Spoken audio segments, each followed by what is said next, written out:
convoqué mardi devant les juges pour être entendu comme témoin dans l'affaire dite des sondages de l'Élysée, Nicolas Sarkozy a estimé que cette convocation était anticonstitutionnelle et a refusé de répondre aux questions du juge.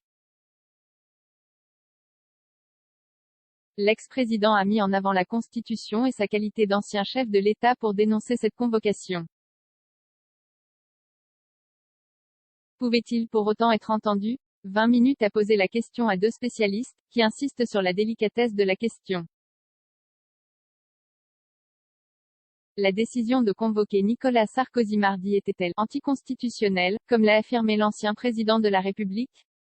Les juges du tribunal correctionnel de Paris avaient demandé à entendre l'ancien locataire de l'Élysée comme témoin dans l'affaire dite des sondages de l'Élysée, pour laquelle sont jugés 5 anciens conseillers et collaborateurs.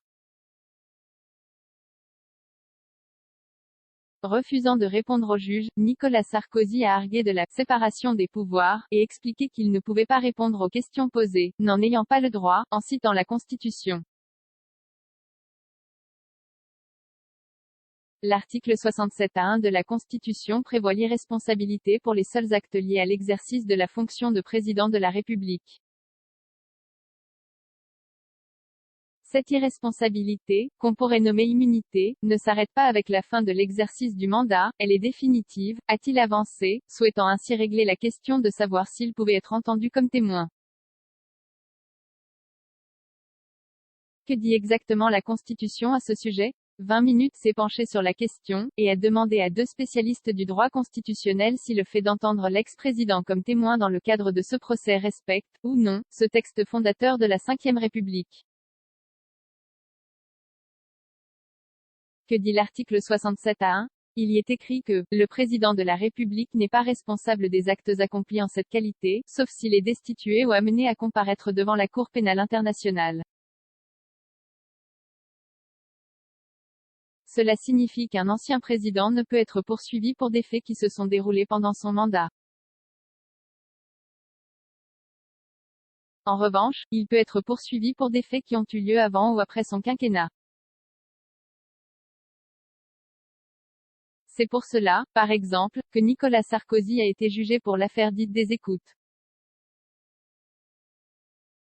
Si un ancien président de la République n'est pas responsable, selon la Constitution, cela signifie-t-il qu'il ne peut pas être entendu comme témoin? C'est là que la question se corse. Toute la délicatesse repose dans l'interprétation du sens de cette responsabilité. Selon Pierre Esplugas Labattu, professeur à l'Université de Toulouse-Capitole, cet article 67 et son alinéa 1 pose clairement le principe d'une inviolabilité de la personne du président de la République, c'est-à-dire que le président bénéficie d'une immunité de procédure.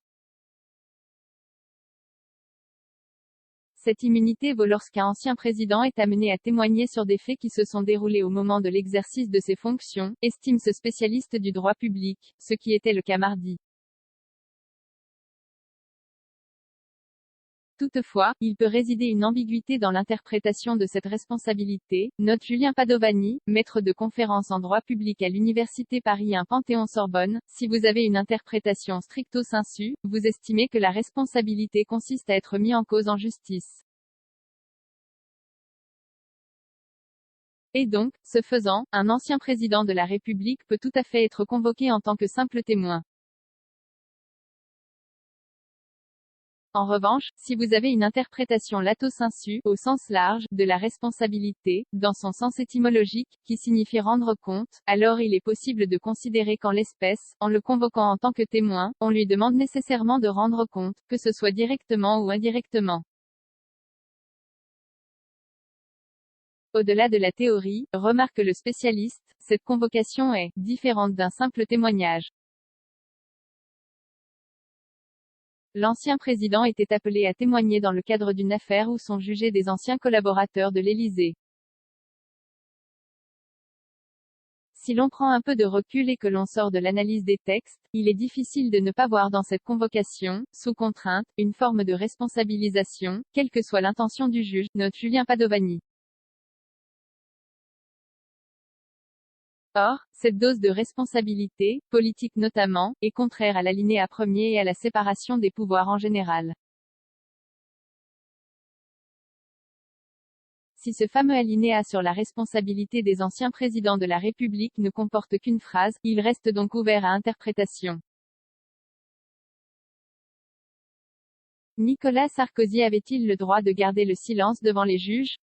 Oui, avance Julien Padovani, en raison du secret professionnel, si l'on considère que les secrets de l'Élysée font partie du secret professionnel.